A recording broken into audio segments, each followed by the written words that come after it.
nuanced character brings to the table an unrelenting love. 1 page in a script is roughly equal to 1 minute of screen time. In Tar, it's equal to 1.7, stretching the length of the film to 2 hours and 38 minutes. But that's no accident, because on the very first page of the script, writer and director Todd Field issues a warning that this will not be a reasonable film.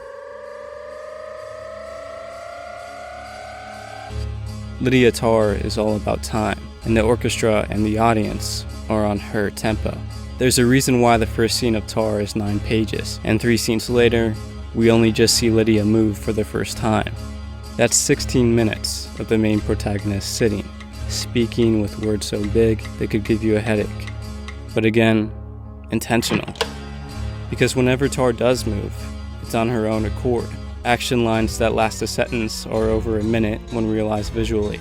Field is letting us know that time is a property, assigned to those who can demand and manipulate.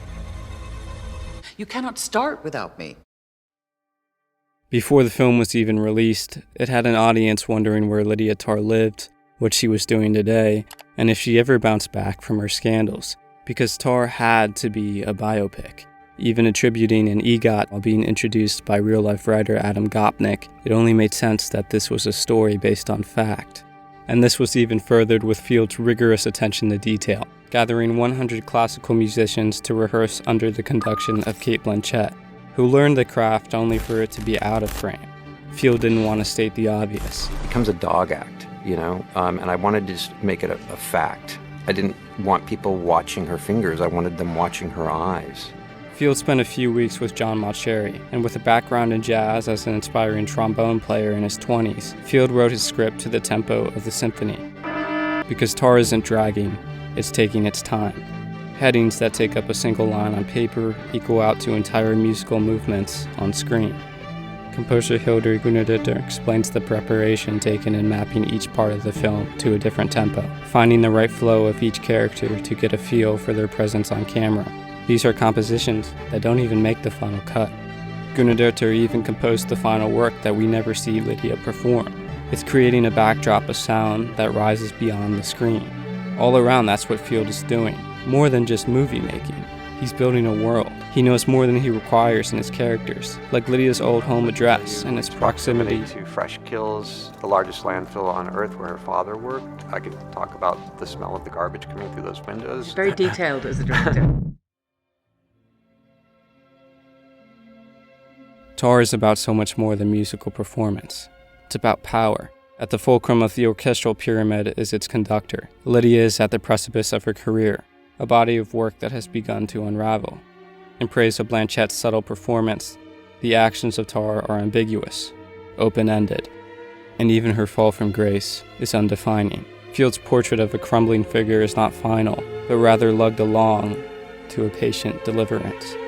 But what makes Tar not linger, but last, is Field's devotion to a musical universe, a foundation in which an endlessly nuanced character brings to the table an unrelenting love for the sounds that make a melody.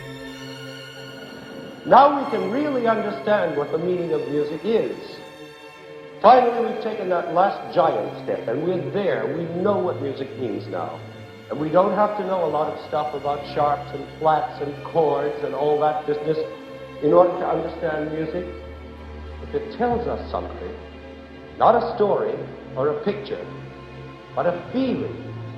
You see, we can't always name the things we feel. Sometimes we can. We could say we feel joy, pleasure, peacefulness, whatever. But every once in a while, we have feelings that are so deep and so special that we have no words for them. And that's where music is so marvelous. Because music names them for us, only in notes instead of in words.